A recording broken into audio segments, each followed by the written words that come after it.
Bonjour à tous et bienvenue, moi c'est Lauriane, ici je vous parle tricot, je vous parle laine et aujourd'hui je vous reviens pour vous parler d'un ouvrage en particulier et il s'agit du châle Une brioche pour le thé de Même les Anges tricotent.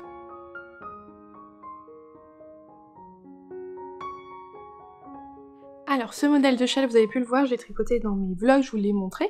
Et donc c'est un châle qui porte bien son nom puisqu'il a énormément de brioches dedans. Je vous le montre, hop là. Alors la brioche, qu'est-ce que c'est? C'est un point de tricot, hein, et c'est ce point ici. Alors qui permet sur l'endroit de mettre vraiment en valeur une couleur, et sur l'envers de mettre en valeur la deuxième couleur. C'est un point très moelleux, qui a du relief, qui est très beau. J'aime beaucoup ce point, j'adore. C'est son côté très moelleux, j'adore, et j'adore le tricoter également. La particularité de la brioche, c'est qu'on va venir tricoter le rang une première fois avec sa couleur A, et on va revenir au début de ce même rang pour tricoter une nouvelle fois le rang endroit, mais cette fois-ci avec la couleur B.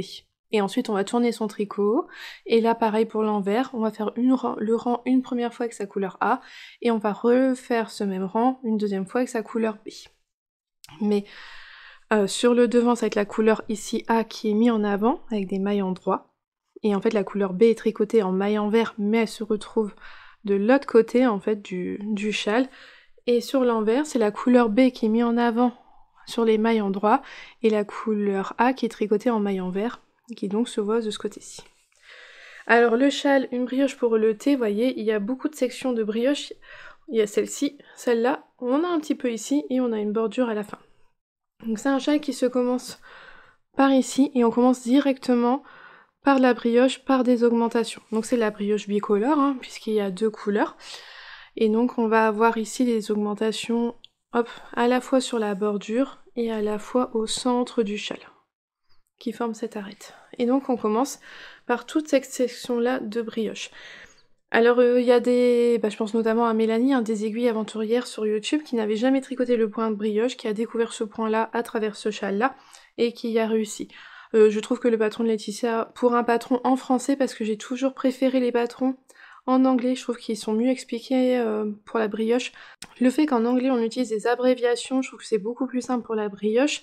Mais là j'ai trouvé que Laetitia quand même s'en est vraiment bien sortie au niveau de l'écriture de son patron pour la brioche. C'est bien clair, c'est bien précis. De moi-même je vous aurais pas conseillé ce châle-là pour une première brioche parce qu'on commence directement par des augmentations sans vraiment comprendre le principe de la brioche, mais voilà, je sais que Mélanie, elle le dit que oui, si c'est tout à fait possible. Elle a recommencé plusieurs fois le début, puisqu'en fait au début, on est vraiment que là, on a que quelques mailles, et donc en fait voilà, c'est pas grave si on démonte et qu'on recommence, donc elle trouve elle que oui, si c'est possible, il suffit juste d'avoir déjà une certaine expérience en tricot, de pas être complètement débutant en tricot, mais voilà, si vous avez déjà quelques heures de tricot derrière vous, que vous avez déjà l'habitude de tricoter diverses pièces, le point brioche il est pas compliqué. Soit on s'en fait toute une montagne jusqu'à ce qu'on l'essaye, et puis une fois qu'on l'essaye, ça se passe bien. Donc là ouais, vous allez avoir cette première section là de brioche, et croyez-moi, arrivé à la fin, vous la connaissez, vous connaissez par cœur le point. C'est vraiment pas un point compliqué, hein, c'est juste une histoire de maille glissée et de jeter. Il n'y a pas une technique particulière, c'est juste que des points qu'on fait habituellement, on les fait un petit peu différemment, mais il n'y a rien de compliqué dans la brioche. Donc on vient faire cette première section là. Moi je vous avoue que celle-là je l'ai trouvée très longue. C'était pourtant c'est la première, on se dit peut-être que là où il y a le moins de mailles, mais j'ai trouvé que de faire tous les rangs, moi j'ai trouvé ça long, et j'étais bien contente après arriver ici de faire une partie en point mousse. Hop, et donc on marque toujours l'arête centrale, et là on revient faire de la brioche, et moi ça me dérange pas d'avoir des rangs longs avec plein de mailles, mais faire moins de rangs. Je préfère. Donc là moi ça m'a paru moins long. Donc on refait hop de la brioche qui est vraiment identique à celle-là. Donc là il n'y a pas de souci, c'est juste que les rangs sont plus longs, mais pas de difficulté particulière. Et ensuite on arrive sur la quatrième section, où c'est du point mousse, mais la brioche, alors cette fois-ci unicolore, mais rien de bien compliqué non plus, et qui forme ce motif. Mais alors le motif il est simple parce que ce ne sont pas des augmentations ou des diminutions, c'est vraiment dû au point mousse qu'on vient en fait former ce motif là, et il est pas compliqué, le patron est bien écrit, chaque rang, hop hop hop, Laetitia a dit bien le nombre de mailles entre entre les motifs, moi franchement c'est très bien expliqué, et puis si vous avez déjà tricoté de la brioche, ou même que vous avez déjà une certaine expérience en tricot, vous allez comprendre la logique du motif, et moi j'ai réussi à m'en détacher du patron sans problème, notamment pour la partie inverse, où franchement c'était pas compliqué. C'est vraiment pas compliqué, on comprend vite en fait la logique du motif, parce que surtout qu'on en fait quand même plusieurs. Vous voyez là, il y en a 1, 2, 3, 4, 5, 6... Ouais, il y en a 6 sur un côté, donc au total 12 motifs, donc bon, on retient bien. Ça se comprend facilement. Hop, et on vient faire quelques rangs de brioche pour terminer le châle. Et là, alors là, je l'avais dit en vlog, c'est parce que c'était un test que je l'ai fait, parce que voilà, le test, bah, je le suis à la lettre, le patron, tout ça. Mais alors là, on fait un dernier rang, il n'y a pas de problème, mais on vient relever en fait les mailles tout le haut du châle. Hop, hop, hop, hop, hop. On refait un rang de préparation avant de faire la corde finale. Alors sur le coup, je me suis dit, ça va prendre une éternité, ça va être long, ça va pas être agréable. Finalement, ça a encore été. J'ai pas trouvé ça aussi terrible que je l'aurais cru, donc finalement, bon, ça a été. Et j'avoue que bah, le rendu, il est chouette parce qu'on a, vous voyez, des petites mailles là de mon coloris B qui ressort en dessous de la corde, et je trouve ça vraiment très joli. Cette petite finition là, ce dernier rang qu'on a tricoté avant la corde, j'aime beaucoup le rendu que ça donne. Donc je suis contente de l'avoir fait, même si sur le coup je me suis dit ah non mais ça va être super long, mais ça a encore été, franchement je m'attendais à pire. Donc voilà, donc oui, beaucoup de brioche dans ce châle, à la fin vous savez parfaitement le faire. Il faut de la patience en fait, une fois que vous aurez compris le point au départ, j'ai pas vérifié mais je pense qu'il y a des vidéos que Laetitia elle a mis des liens vers des vidéos pour appréhender et apprendre le point brioche. Le point est vraiment pas compliqué, il faut pas en avoir peur, et essayer la brioche c'est l'adopter. Bon, je sais qu'il y a des personnes qui aiment pas, qui vont essayer, qui n'aiment pas, hein, on peut pas tous aimer la même chose, mais globalement quand on essaye, on comprend vite le truc et après ça se passe bien. Mais il faut de la patience parce que c'est un châle qui demande quand même plusieurs heures de tricot. Il est très grand. Il y a quand même pas mal de mailles sur ses aiguilles à la fin. Donc voilà, c'est surtout sur le long terme. C'est un châle, voilà, vous n'allez pas faire, vraiment que vous tricotez que ça, et que vous tricotez peut-être énormément, mais vous le ferez pas en une semaine, quoi. C'est un châle qui demande du temps et de la patience pour être arrivé au bout. Alors au niveau des couleurs, il faut 3 échevaux, il faut 3 couleurs, voire 2 ça peut passer. Il faut une couleur ici, en fait il faut principalement 2 couleurs, une ici et une là. Et la troisième qui est là ici, bah franchement je pense que vous pouvez avoir un deuxième écheveau comme celui-là, c'est pas un problème. Moi j'ai 3 couleurs différentes mais 2 quand même qui sont assez proches. Donc ici j'ai le coloris prune de chez Bulbe Bizarre, de toute façon c'est une collaboration avec Pauline, donc avec Bulbe Bizarre. Et là c'est un kit de Pauline. Donc là, il y a le coloris prune, en coloris A. En coloris B, j'ai Cinnamon Rolls. Il y a du jaune, des nuances de marron, des petits speckles rouges. Il est vraiment super beau. Et là, pour le point mousse, c'est le coloris So British. Et qui reprend vraiment bien les deux couleurs parce qu'il y a vraiment le même jaune que Cinnamon Rolls, mais on a des touches de prune. Il est vraiment super beau. Et chez moi, c'est sur la base Stellina, donc il a des paillettes dorées.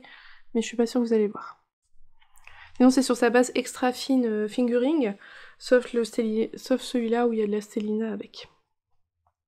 Mais c'est vrai que là, donc moi j'ai 3 couleurs, mais pour l'arrière en fait vous pourriez très bien avoir, j'aurais très bien pu utiliser 2 échevaux de So British pour faire tout l'arrière, ça aurait pas été un problème.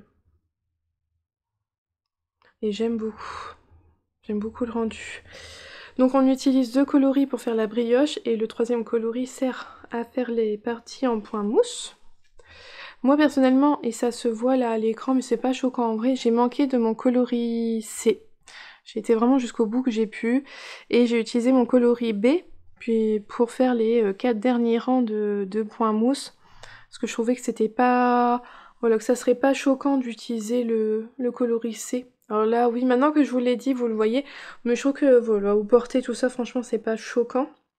Et Laetitia a fait des modifications dans son patron, et je crois qu'elle vous recommande d'utiliser le coloris A. Et en fait, elle vous fait faire maintenant un ou deux rangs de coloris A au début de cette section-là et à la fin pour économiser un peu sur le C. Et au niveau des coloris prune et cinnamon rose, franchement il m'est resté pas grand chose à la fin, 3-4 grammes des deux coloris, il m'a pas resté grand chose. Voilà, donc au niveau des laines, franchement rien à redire, elles sont magnifiques, elles sont super belles. De toute façon j'aime beaucoup le travail de Pauline, j'aime beaucoup sa laine, elle est ronde, elle est dodue et j'aime beaucoup, c'est vraiment très agréable à tricoter. Donc c'est que j'ai sur l'endroit où forcément le prune se voit beaucoup, mais en fonction de comment on le voit avec la lumière, je trouve que ça fait un peu des... On le voit pas forcément de la même façon. Et hop, et sur l'arrière par contre il est d'un coup beaucoup plus dans les tons jaunes avec cinnamon rolls qui ressort.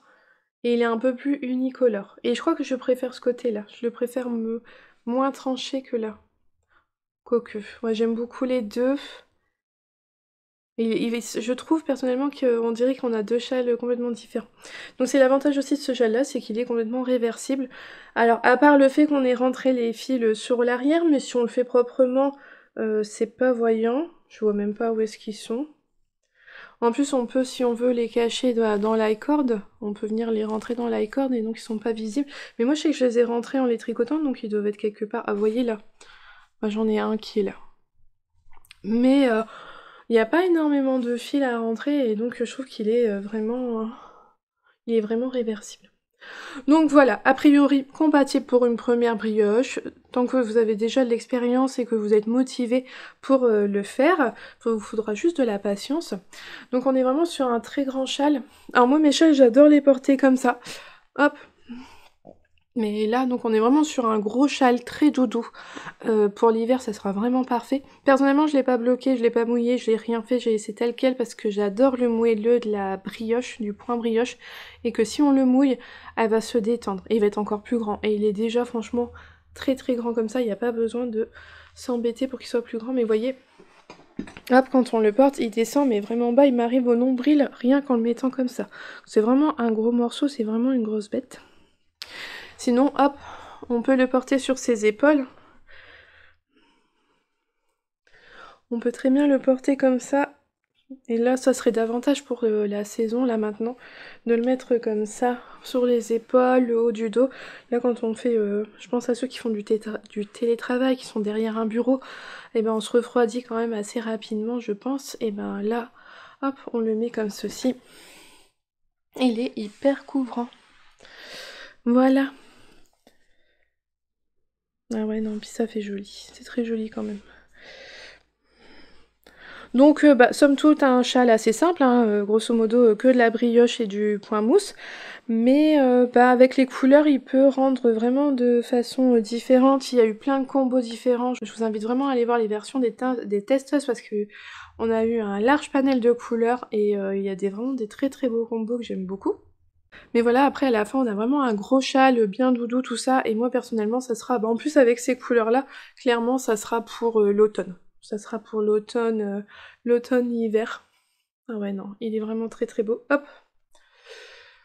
Ah ouais, non, parce que c'est vraiment un gros morceau, une grosse pièce, et c'est pas... Voilà, moi pour là, ça pue la saison pour ce genre de châle. Mais ouais, je le trouve super beau. Et puis avec les laines de Pauline, c'est magnifique. Donc le patron il est disponible en français, tout est expliqué rang par rang, la brioche et tout, c'est bien expliqué, c'est bien clair, franchement le patron est très bien fait. Il est disponible sur Ravelry au prix de 7,20 € et au niveau des laines, donc c'était un kit de chez Pauline, Bulbe Bizarre. Alors là, au moment où je tourne la vidéo, je sais qu'on peut plus en commander, les kits étaient à 75 €. Donc ce qui revient à peu près à 83 € pour le patron et les laines. Alors personnellement j'ai eu beaucoup de mal à faire, alors on a fait les photos, ça à faire des photos il n'y a pas eu de soucis, par contre à refaire ressortir ces couleurs là en photo j'ai eu beaucoup de mal en fonction dès qu'il y a un peu trop de lumière ou qu'il fait trop sombre, on voit pas bien les couleurs. Alors là j'espère qu'à l'écran vous les verrez bien, mais en plus comme j'ai plus de reste de laine, franchement j'ai du mal à vous montrer les couleurs. J'espère que vous les verrez bien. Alors gros coup de cœur pour la So British, même si j'adore les deux autres couleurs, mais alors, la So British là avec ses nuances, je l'adore, de chez Pauline. Mais comme je vous ai dit, je suis pas sûre, elle avait proposé plusieurs fois, elle avait proposé les kits un petit peu avant la sortie du patron pour que les personnes qui en fait précommandaient le kit l'aient au moment de la sortie du patron. Donc voilà, je pense que j'ai fait le tour de ce que j'avais à vous dire sur ce modèle-là. Ah ouais non, il est super beau, mais ouais, très grand, très doudou. J'espère que donc cette vidéo vous aura plu. En attendant, je vous souhaite une belle journée ou une belle soirée en fonction de quand est-ce que vous la regardez, et surtout un bon tricot. À bientôt, bye!